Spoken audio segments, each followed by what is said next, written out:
म्हणजे आता ह्या भारतामध्ये 4 ठिकाणी 4 धाम आहेत आपले आणि हे 5वं नारायणपूर, म्हणजे मूळ म्हणजे नारायणपूर, त्याच्यानंतर ही 4 धाम आहेत, असं एकत्रित आहे सगळं.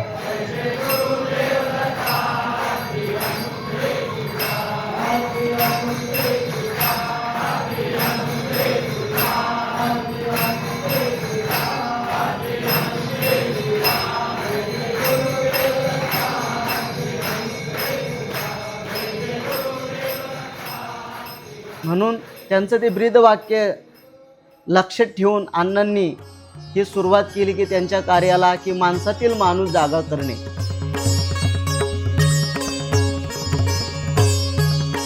इथे येणारा प्रत्येक भक्त आपल्या मनातील इच्छा, श्रद्धा आणि विश्वास घेऊन येतो. अण्णांना एक ओढ होती की मला सद्गुरू पाहिजेत, तर त्या पद्धतीने ते आले त्या ठिकाणी आणि त्यांचा परिचय झाला आणि त्यांनी सांगितलं.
सह्याद्रीच्या कुशीत आणि पुरंदराच्या पायथ्याशी वसलेलं एक शांत आणि पवित्र तीर्थक्षेत्र म्हणजे श्री क्षेत्र नारायणपूरचं दत्त मंदिर.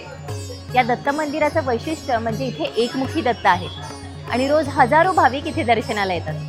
आजच्या ब्लॉगमध्ये आपण पाहणार आहोत या धार्मिक स्थळाचं महत्त्व आणि भाविकांचे अनुभव. चला. इथे येणारा प्रत्येक भक्त आपल्या मनातील इच्छा, श्रद्धा आणि विश्वास घेऊन येतो आणि दत्तगुरूंच्या कृपेचा अनुभव घेऊन परत जातो. मंदिर परिसरातील पवित्र औदुंबर वृक्ष हे येथील आणखी एक विशेष आकर्षण आहे. दत्त संप्रदायात औदुंबर वृक्षाला अत्यंत पवित्र मानले जाते. या वृक्षाभोवती प्रदक्षिणा घालणारे, नामस्मरण करणारे आणि मनोभावे प्रार्थना करणारे भक्त इथे नेहमीच पाहायला मिळतात. मंदिरात सुरू असलेले भजन, टाळमृदुंगांचा मंजूळ आवाज आणि दिगंबरा दिगंबरा श्रीपाद वल्लभ दिगंबरा या नामाचा अखंड जयघोष संपूर्ण वातावरण भक्तिमय करून टाकते. नमस्कार बाबा. मला आपल्या चारधाम बद्दल माहिती द्याल का? आता मध्य प्रदेश म्हणजे अनुसूया माताचं आहे आणि पहिलं धाम म्हणजे अनुसूया माता माहेश्वरी जळकोटी, त्याच्यानंतर मग कन्याकुमारी, अनुसूया माताचं कन्याकुमारी तिथं स्थापन झालं आणि तिसरं कलकत्ता आणि चौथं उत्तराखंड, असं 4 धाम आहेत आपले. आणि मध्य प्रदेशला एकमुखी आहे नर्मदाच्या काठावरती अहिल्याबाई होळकर किल्ल्याच्या जवळ. तिथं आपले जवळजवळ 25 एकर जमीनमध्ये पहिलं मंदिर स्थापन झालेलं आहे माहेश्वरीचं. गायत्री मातेचं आणि आता गायीचं पण हे केलेलं आहे. गायत्री माता, नर्मदे मातेचं पण मंदिर आहे, गणपतीचं मंदिर आहे, शंकराचं मंदिर आहे आणि एकमुखी दत्त महाराज तिथं पण स्थापन केलं मध्य प्रदेशला. त्याच्यानंतर कन्याकुमारीला त्रिमुखी दत्त महाराज आहेत, तिथं आत्रे अनुसूया आहेत आणि गणपतीचे काय असे 2-3 तिथं मंदिरामध्ये आहे. म्हणजे आता ह्या भारतामध्ये 4 ठिकाणी 4 धाम आहेत आपले आणि हे 5वं नारायणपूर, म्हणजे मूळ म्हणजे नारायणपूर, त्याच्यानंतर ही 4 धाम आहेत. असं एकत्रित आहे सगळं.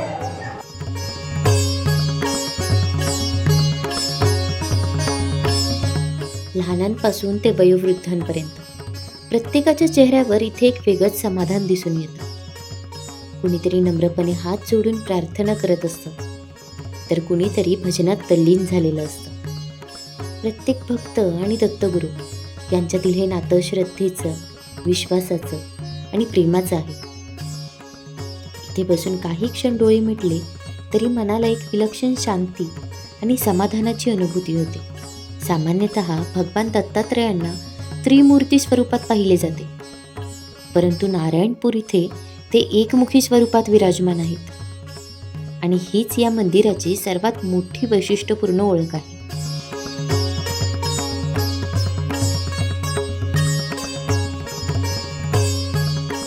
अण्णांना एक ओढ होती की मला सद्गुरू पाहिजे. तर त्या पद्धतीने ते आले त्या ठिकाणी आणि त्यांचा परिचय झाला आणि त्यांनी सांगितलं की आपण साधू आहात, तर आम्हाला आपल्याकडून दीक्षा मिळाली तर बरं होईल, गुरुमंत्र मिळाला तर बरं होईल. तर त्यावेळेस ते म्हणाले की मला गाणगापूरला जावं लागेल आणि दत्त महाराजांचा आदेश घ्यावा लागेल.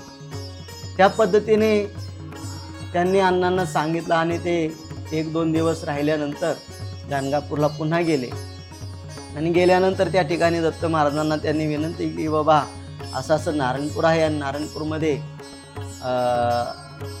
एक नारायण नावाचा एक लहान मुलगा आहे आणि त्याला दीक्षा पाहिजे, गुरुमंत्र पाहिजे, तर आपण आदेश केला तर त्यांना आम्ही देऊ. दत्त महाराजांचा आदेश घेऊन ते परत नारायणपूरला आले. आणि नारायणपूरला आल्यानंतर त्यांनी दत्त महाराजांच्या आदेशानुसार अण्णा महाराजांना त्या ठिकाणी नारायणेश्वराच्या मंदिरात बसून त्यांच्या डोक्यावर हात ठेवून त्यांना गुरुमंत्राची दीक्षा दिली. गुरुमंत्राची दीक्षा दिल्यानंतर मग हळूहळू ते महाराजसुद्धा या ठिकाणी राहिले. आणि कालांतराने मग 1976 साली या ठिकाणी मग पहिली जे छोटं मंदिर आहे त्या ठिकाणी दत्त महाराजांची मूर्ती बसवली, 5 औदुंबारची झाडं उगवली होती. आणि त्या औदुंबाराची ते रोज नित्यनियमाने सेवा करत, व्रत हातामध्ये घ्या म्हणून त्यांचं ते ब्रीदवाक्य लक्षात ठेवून अण्णांनी ही सुरुवात केली की त्यांच्या कार्याला की माणसातील माणूस जागा करणे हा मूळ मंत्र त्यांनी घेतला हातामध्ये. आणि त्या पद्धतीने त्यांनी त्यांच्या कार्याला सुरुवात केली. दत्त महाराजांची सेवा आणि त्या सेवेच्या माध्यमातून दर गुरुवारी आणि पौर्णिमेला या ठिकाणी कार्यक्रम होऊ लागले. रोजचा नियम म्हणजे सकाळी 8:30ला आरती, संध्याकाळी 8:30ला आरती. आणि गुरुवारच्या सकाळी पहाटेपासून 4, 5, 6 या काळामध्ये आरती होऊन दुपारी 1:30 वाजता प्रवचन व्हायचं. सकाळची 9:30ला आरती व्हायची.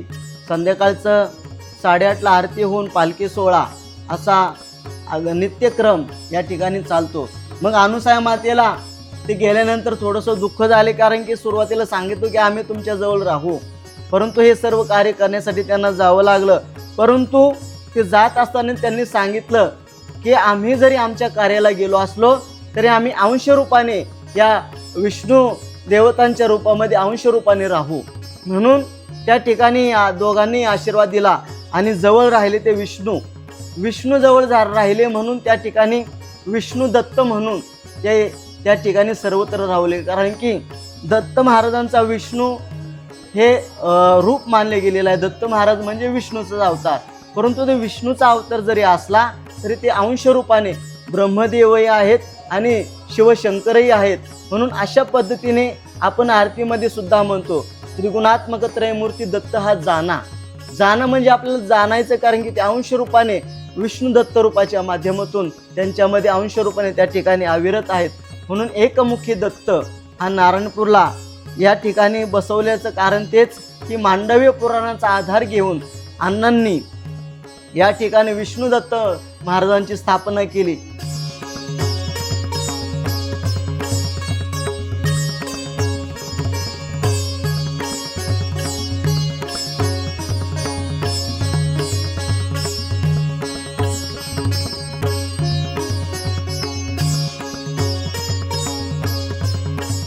नारायणपूर हे केवळ एक मंदिर नाही, तर मनाला नवसंजीवनी देणारे एक आध्यात्मिक केंद्र आहे.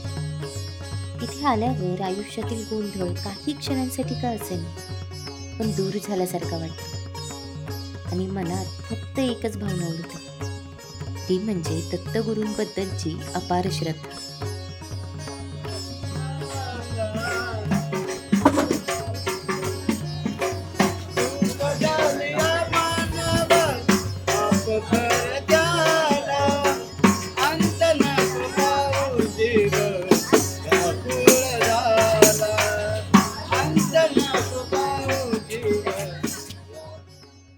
आजचा आपला नारायणपूर दत्त मंदिराचा प्रवास इथेच संपतो. भेटूया पुढच्या भागात.